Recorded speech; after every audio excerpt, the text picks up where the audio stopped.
Dr. Thomas McKinley got his Bachelor of Science from Northern Arizona University, his Master's, University of Oregon, and his PhD from the University of Oregon. He is currently Professor of Geology and Geophysics at the University of Wyoming. He focuses on long-term environmental change, drought, disturbance, and water in Western North America. His research in arid lands ecology over the last 25 years has focused on desert ecosystems and their responses to changes in effect of moisture. He's also studied forest ecosystems and their responses to changing fire regimes, all critical stuff for us here in the West. This body of work provides him with a long-term millennium scale perspective on the vulnerability of our Western landscapes and resources. In 2019, Tom led the Sesquicentennial Colorado River Exploring Expedition, in part commemorating John Wesley Powell's initial trip down Colorado River 150 years before that. The expedition explored themes of Western water over the last century and how we move into the future. He served as co-editor of 2020 Visions in Place, John Wesley Powell, Reimagining the Colorado River Basin. And the movie we're going to see is Tom's work. So please join me in welcoming Tom. He'll hear us, and we'll get to watch the movie. So yeah, a lot of what we did on the trip was really thinking a lot about water, the past, present, and future, using John Wesley Powell as a narrative tool.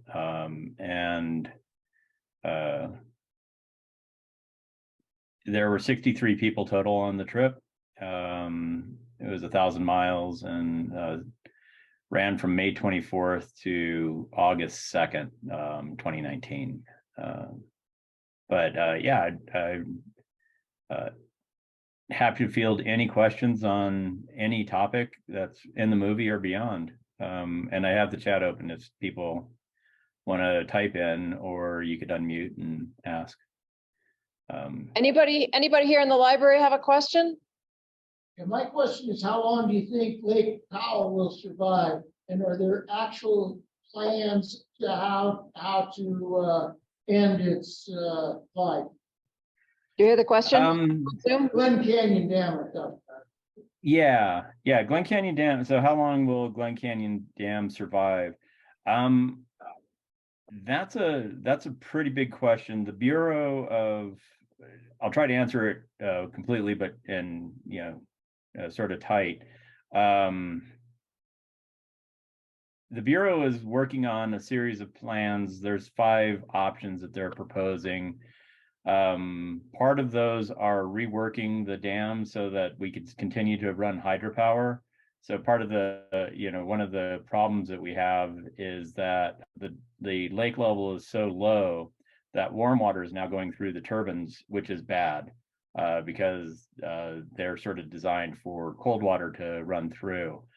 So they have a series of engineering solutions that they're looking at. Most of those solutions would allow the reservoir to go down to about 300 feet or so. So it gives us a few more years of hydropower capacity in there. And then there's the option that the Bureau has no control on, which is give up the hydropower and convert to other sources of renewables. But they do point out that they don't own any land to do that with. So they own a dam, and so they're working on dam solutions. As far as decommissioning is going, that would be really difficult for the Bureau to put forward, but it's probably they are talking about not running hydropower for 3 months next year. So that's actually pretty significant because dams are also meant to run water through. So that's kind of a concern. We probably still have a few decades of trying to keep it to work. And that's just me guessing. Thanks. Any, any Zoom questions, Tom? Let's see, I got one ask about the danger about the sediment pulse of the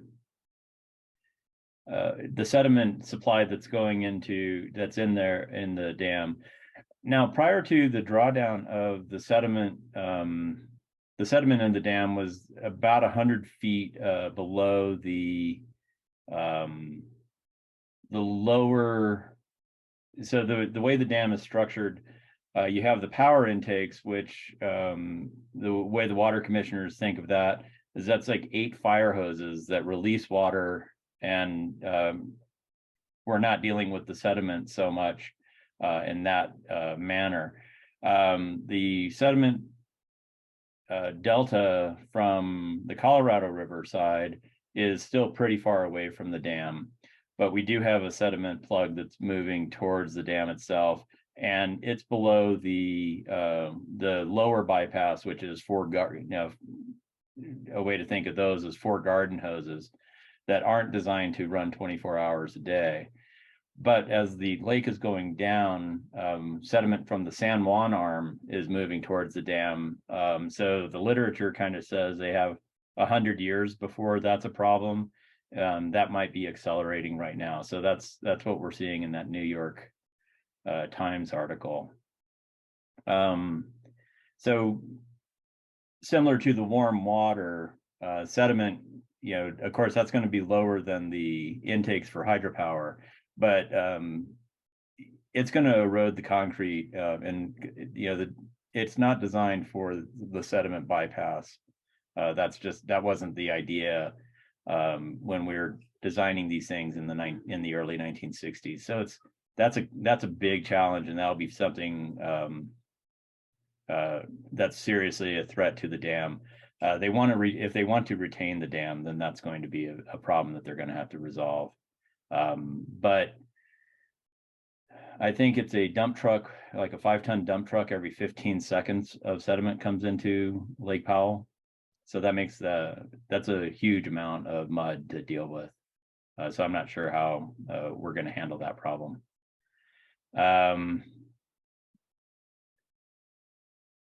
That's it. And there's another question in Zoom. How did we deal with food resupply? And could the failure of the dams be a blessing in disguise? Well, I'll answer the easy one first, and then the one that I'll dance around the second one a little bit more.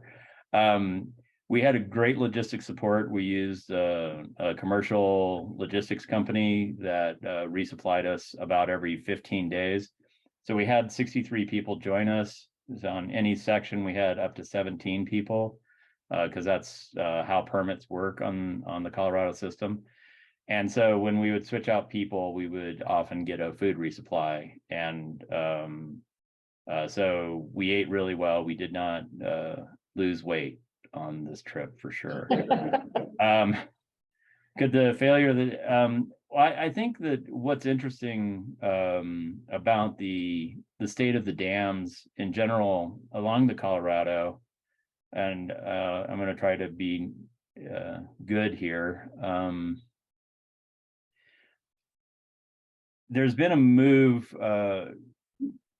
since Glen Canyon Dam went up, that it shouldn't be there, and we are seeing a lot of reemergence of Glen Canyon. And even in these sediment pulses, this Domini, they're calling it the Domini deposit, or the Domini layer within the sedimentological record. In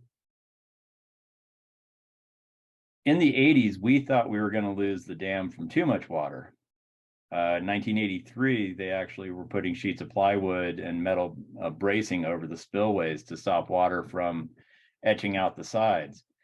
We didn't think, or through my experience within the Colorado River system, we never thought that not enough water would equally be as damaging to the system. And as a sideline fluvial geomorphologist, And that's for you, Jen.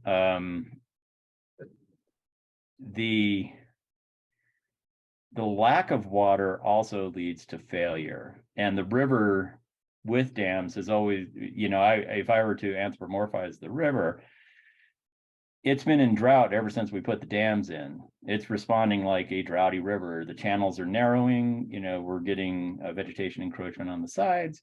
Too dry is just a bigger drought than the one that we imposed by putting the structures in there and starving the sediment supply. So the failure of the dams could be coming from a different direction than I have thought through most of my life.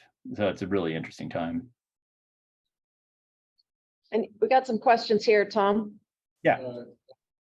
The extremely high water level, was that coincidental, or did you target that? And then secondly, I'm wondering if you thought about taking it all the way out to where it becomes mud flats, the southern border, to show how really diminished the water flow is.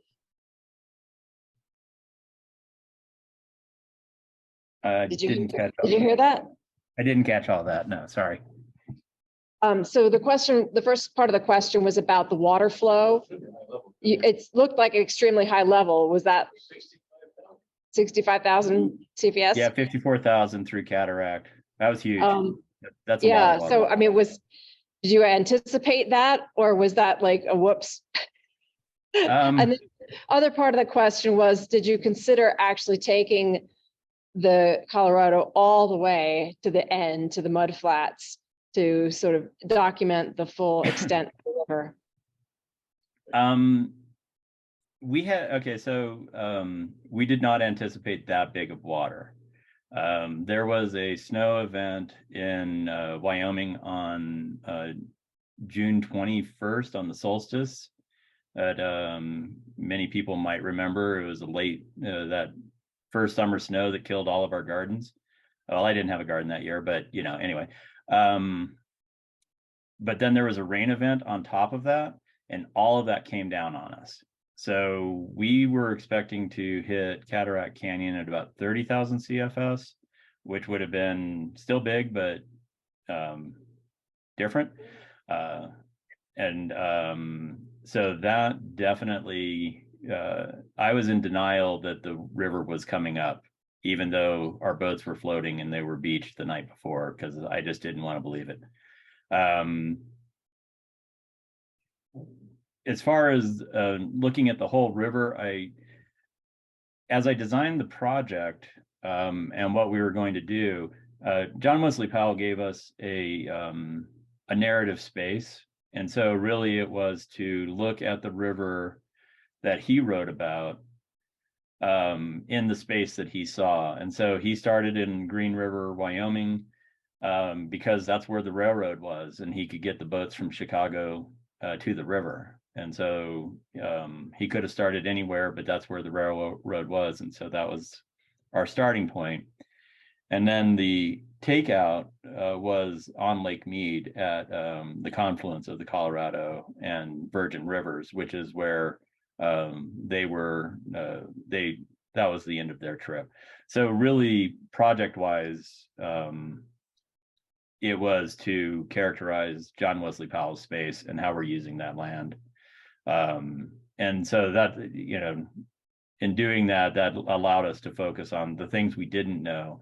Like the Uinta Basin is just beautiful. And hardly anybody runs a boat through that. Most people, it's ag and energy development, but all of that in its own way is, really neat places and spaces to be in and see. Any more chat questions? Not currently. Okay, we got another one here. When do you think Manifest Destiny ended? So the question was, when do you think Manifest Destiny ended? Oh,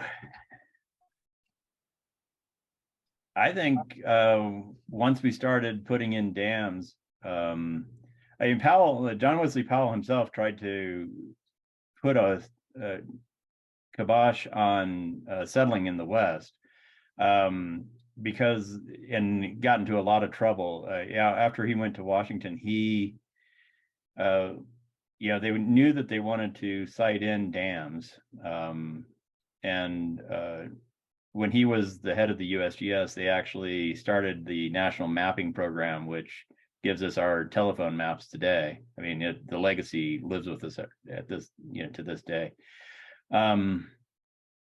But he actually got legislation passed that if we're going to put in dams for irrigation, we can't have people settle on them. And so I think we believe the dream that the water will follow the plow for a little bit longer. But I think once we started putting the infrastructure and creating the hydrologic society of the last century, that was kind of the end of it. The dream lives, though. I mean, we still think that come out here and make something of ourselves. So, yeah, I have a question, Tom.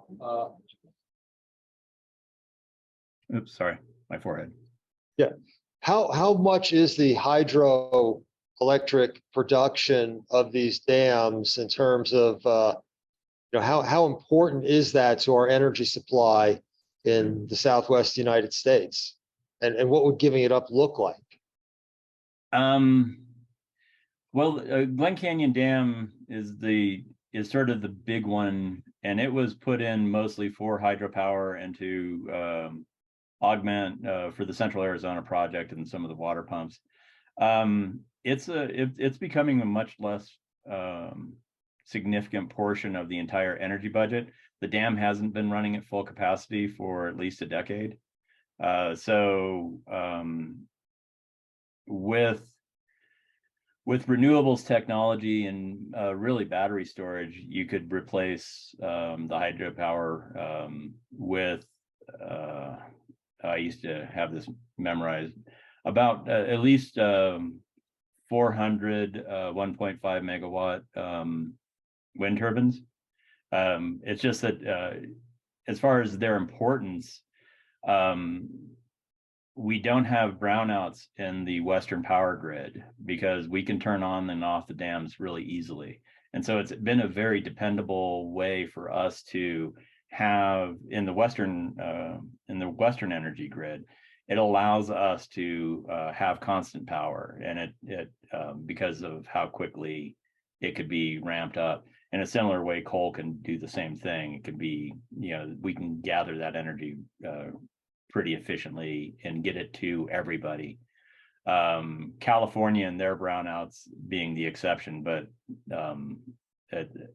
it traditionally has been really important. But as we're seeing lower water levels and we've lost that capacity within these dams, I think it's not really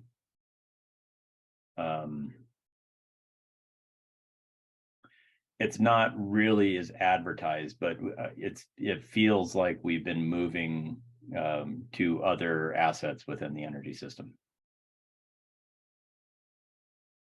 Any more chat questions, Tom? Not anybody in chat want to chime in? Anybody else here? I was wondering, it seemed like there was a lot of good discussion in the last year, early this year, some urgency, and then we had a lot of water this winter. And I was wondering how that impacted the discussion or our progress towards solution. You might not have heard that. So the question was, this seems like a horrible problem last year, but this over the last, I don't know what, 8 months or so, we've gotten a ton of rain in the West and snow. Has that changed anything? No, actually it's bought us a little, it might have bought us a few months. So using the year of our expedition as the example, Lake Powell rose up to 60 feet. So a ton of water came down, but we're still in this water crisis. The big reservoirs are under 30% capacity, closer down to 20% capacity. But we are seeing things like there was the big water release that was happening out of Flaming Gorge, and they stopped that. So that was going to be 500,000 acre feet, and they stopped that water release 2 months early. So if I were doing tea leaf determinations, it's that they feel that there's enough snowpack that's going to at least accommodate what was going to be sent down from Flaming Gorge this year. Flaming Gorge currently has maybe 2 more releases available to augment what's going on at Lake Powell, and then probably more importantly, Lake Mead, because that's really the water distributor for the agricultural interests down near the border. So this year's pretty good, but if you take the if you were going to graph where we are with the water supply and the drought that started in around the year 2000, we've had 3 decent years that would be over our just sort of making a graph and running a boxcar through it. We have 3 positive years and then 17 negative years, or 20 negative years, to be accurate with the math. So we're still in a pretty large deficit. The thing that's going on in the administration of the water then is we're coming up to 2026, where the entire Colorado River Compact is supposed to be reevaluated and renegotiated. And so when we're watching water, at least from the states, everybody is working for their position, and you're just seeing the preamble to how we're going to be distributing water into the next 100 years ideally, but things are changing so fast. I think Jim Prairie in the movie kind of shows where the concern is. We don't know what our water supply in the future will be. We're outside of the boundaries of our known water management system. So our library is going to close here in a few minutes. Okay. So we have, one question in the back there. Thank you, and can we get you here in person to continue the discussion sometime? So that was a huge thank you, Tom, for everything you've done with the film and with your work. And we would love to see you back in person, was the comment. I would love. I know the snowstorm precluded that, but we would love to have you back. Yeah, I mean, sadly, we're getting water, and that's why I'm not there. I do have one question in the chat that says, do we see anything that's going to change the drought? Not for the foreseeable future. We are, as a paleoecologist, how I'm looking at where we are, this is the sad, morbid scientist in me, right? I've been studying drought over the last 20,000 years. I haven't been studying it that long, but that's the time frame of my research. I'm 0.1% of that in my life, I guess, that I've been studying it. And this one seems like like the things that I didn't expect to see in my lifetime based on the research I've done. So I'll be happy if the drought ends and our water supplies are secured over the next decade. I'm not feeling it right now, but as a researcher, it's really interesting to see what you study playing out in real time, because we don't usually, in geology, we don't usually get to see that. And often I'm criticized for the smile on my face, but that keeps me from crying. Well, thank you very much, Tom. We had about 55 people in the audience here in Jackson, and last I saw on Zoom, I think there were 75 people on Zoom. So really huge amount of interest in this topic, and I really want to thank you very much for your time, and just sorry that snowstorm kind of got in our way here. Yeah.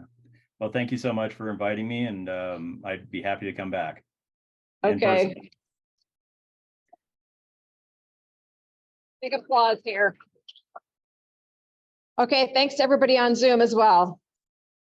Yep, I'm gonna turn off the Zoom now, so thank you. Bye-bye. Bye-bye.